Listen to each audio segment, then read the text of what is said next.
बहुत समय पहले की बात है। एक छोटे से गांव में एक परिवार रहता था। उसमें एक माँ और उसके पिताजी रहते थे। उनका एक बेटा भी था जिसका नाम कार्तिक था। कार्तिक अपने माँ बाप का बहुत ही ध्यान रखता था। वह उनकी हर बात मानता था। वह अपने माँ बाप का हर काम करता था। वह कभी भी अपने माँ बाप की कोई भी बात नहीं टालता था। एक दिन की बात है, कार्तिक के घर एक औरत आती है। उसका नाम बिमला होता है और वह कार्तिक की माँ से कहती है, कार्तिक की माँ, कैसी हो? मैं ठीक हूँ। और तुम बताओ, कैसे आना हुआ? आज हमारे घर का रास्ता कैसे भूल गई? सुना है तुम कार्तिक के लिए लड़की देख रहे हो। हाँ बहन, लड़की तो देख ही रहे हैं, पर कोई लड़की पसंद ही नहीं आ रही। बिमला को पता था कि कार्तिक की माँ लालची किस्म की औरत है। वो किसी ऐसी वैसी लड़की से शादी नहीं करेगी। तभी बिमला कार्तिक की माँ से कहती है, एक लड़की है तो उसका नाम चंदा है। सुंदर भी खूब है, पढ़ी लिखी भी काफी है और माल भी बहुत देंगे।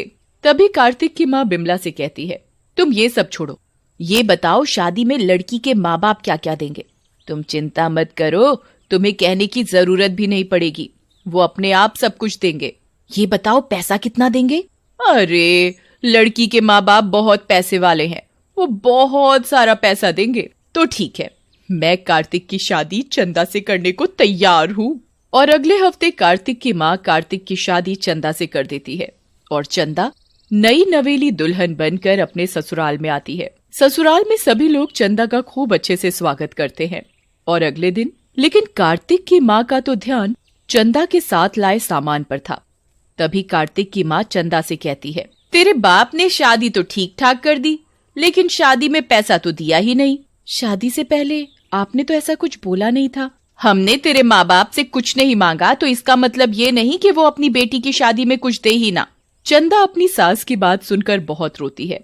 तभी कार्तिक चंदा से कहता है, अब रोती ही रहोगी या कुछ खाने के लिए भी बनाओगी? कब से हम लोग भूखे बैठे हैं। जी अभी लाई। और चंदा रसोई घर में खाना बनाने चली जाती है। तभी उसकी सास चंदा को आवाज लगाती है, अब खाना ही बनाती रहेगी या चाय भी पिलाएगी? चंदा रसोई में से आवाज लगाती है, जी माँ जी, अभी लाई। और चंदा चाय बनाकर ले आती है। जैसे ही चंदा की सास चाय पीती है, छी, इतनी गंदी चाय, तेरी माँ ने तुझे चाय बनाना भी नहीं सिखाया। और वो चाय का कप फेंक देती है। ये देख चंदा रोती हुई वहां से चली जाती है और वो अपने कमरे में जाकर बहुत रोती है। चंदा की सास और उसके पति का बर्ताव चंदा के लिए दिन पर दिन खराब होता जा रहा था, जिसकी वजह से चंदा बहुत दुखी रहने लगी। एक दिन की बात है, चंदा की सास चंदा से कहती है, चंदा, सुन चंदा, घर का एसी खराब हो गया है, अपने घर जाकर अपने बाप से एसी मांग कर ला। चंदा अपनी सास से कहती है, माँ जी, मैं कैसे अपने घर वालों से एसी मांग कर लाऊं? तभी कार्तिक भी चंदा से कहता है, माँ ने कह दिया ना, एसी मांग कर लाना है तो लाना है। लेकिन मेरे घर वालों ने तो शादी में पहले ही सब कुछ दे दिया था। दिया था तो अब दूसरा एसी चाहिए। कार्तिक और अपनी सास की बात सुनकर चंदा बहुत रोती है और वो अपने घर वालों से जाकर एसी मांग कर लाती है। और चंदा की सास एसी देखकर फूली नहीं समाती और कहती है, मैंने कहा था ना, दे देंगे एसी। चंदा अपनी सास की बात सुनकर कुछ नहीं बोलती और रसोई में काम करने चली जाती है। चंदा रसोई में काम करते करते रोती रहती है। तभी कार्तिक कहता है, माँ, मैं किसी काम से बाहर जा रहा हूँ, आने में थोड़ा लेट हो जाएगा। ये कहकर कार्तिक अपने काम से बाहर चला जाता है और रात को लौटकर वो गुस्से में चंदा को आवाज लगाता है, चंदा, ओ चंदा, कहाँ मर गई? जी अभी आई। और वो कार्तिक के लिए चाय बनाकर लाती है। तभी कार्तिक की माँ कहती है, बेटा, आज तो तूने आने में बहुत देर कर दी। तो कार्तिक बताता है, रास्ते में मेरी बाइक खराब हो गई थी, इसीलिए लेट हो गया। बड़ी मुश्किल से घर पहुंचा हूँ, अब तो बिना बाइक के ही काम पर जाना पड़ेगा। तभी माँ कहती है, बिना बाइक के क्यों जाना पड़ेगा? ये चंदा है ना, ये लाएगी अपने घर वालों से मांगकर। तभी चंदा रसोई में खड़ी उन लोगों की बातें सुन रही होती है और तभी वो रसोई से बाहर आकर कहती है, माँ जी, मैं अब अपने घर वालों से कुछ भी मांग कर नहीं लाऊंगी। आप लोगों ने मुझसे पहले ही इतना कुछ मंगवा लिया है, अब मैं उन लोगों से कुछ भी नहीं मांग कर लाऊंगी। चंदा की बात सुनकर चंदा की सास और उसका पति उसे बहुत मारते हैं।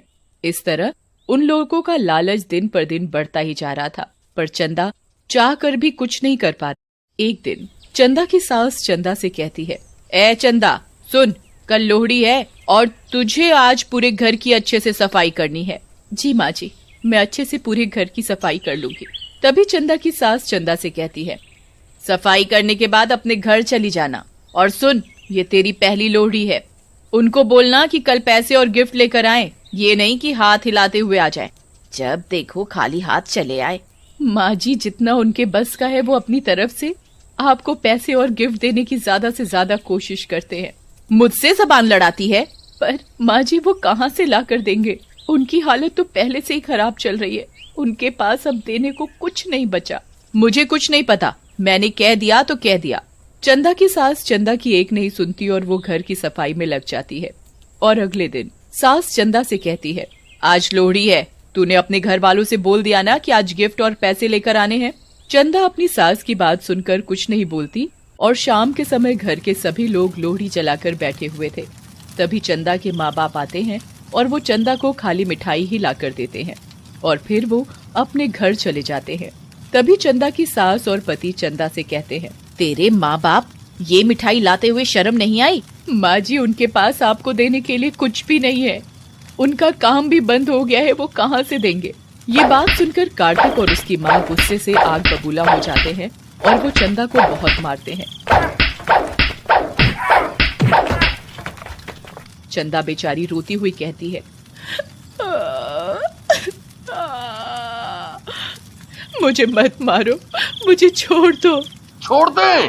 तभी कार्तिक की माँ कहती है, ये ऐसे नहीं मानेगी, इसे और मार। कार्तिक चंदा को इतना मारता है कि वो लोहड़ी की आग में गिर जाती है और चंदा के कपड़ों में आग लग जाती है और वो चिल्लाती है, कोई बचाओ, मैं जल रही हूँ, बचाओ। वो चिल्लाती रहती है पर उसे कोई नहीं बचाता और वो पूरी तरह जलकर मर जाती है और वो एक चुड़ैल बन जाती है। और रात को जब कार्तिक अपने कमरे में सोया हुआ था तो वो कार्तिक के कमरे में आती है और उसे जोर से थप्पड़ मारती है। तभी कार्तिक की आंख खुल जाती है मम्मी। और वो चुड़ैल को देखकर चिल्लाने लगता है, चुड़ैल, चुड़ैल, कोई बचाओ। बचाओ, कोई नहीं बचाएगा तुझे, तू चाहे कितना भी चिल्ला ले। चुड़ैल की शक्ति से कार्तिक के चिल्लाने की आवाज किसी को सुनाई नहीं देती और चुड़ैल कार्तिक के बाल पकड़कर कार्तिक को बहुत मारती है।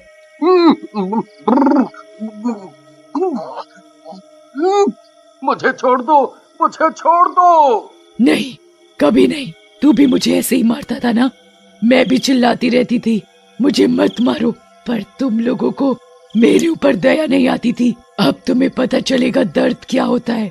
तभी चुड़ैल कार्तिक के पलंग में आग लगा देती है और वो चीखने लगता है, अब पता चला कैसा लगता है जलते हुए। और कार्तिक के हाथ पैर आग से बुरी तरह जल जाते हैं और वो तड़पता रह जाता है।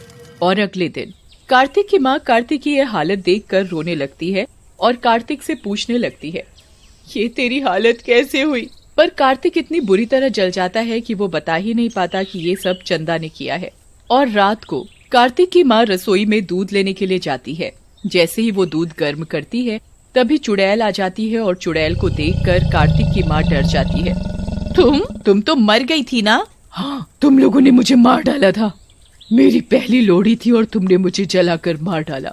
तभी चुड़ैल अपनी सास के ऊपर गर्म दूध डाल देती है। गर्म दूध डलते ही चंदा की सास चीखने लगती है, मुझे बचाओ, मेरा शरीर जल रहा है, बचाओ मुझे। चंदा की आवाज किसी को सुनाई नहीं देती और वो चिल्लाती रहती है, पर उसकी आवाज किसी को सुनाई नहीं देती। तभी चुड़ैल रसोई में आग लगा देती है और कार्तिक की माँ रसोई में लगी आग में फंस जाती है।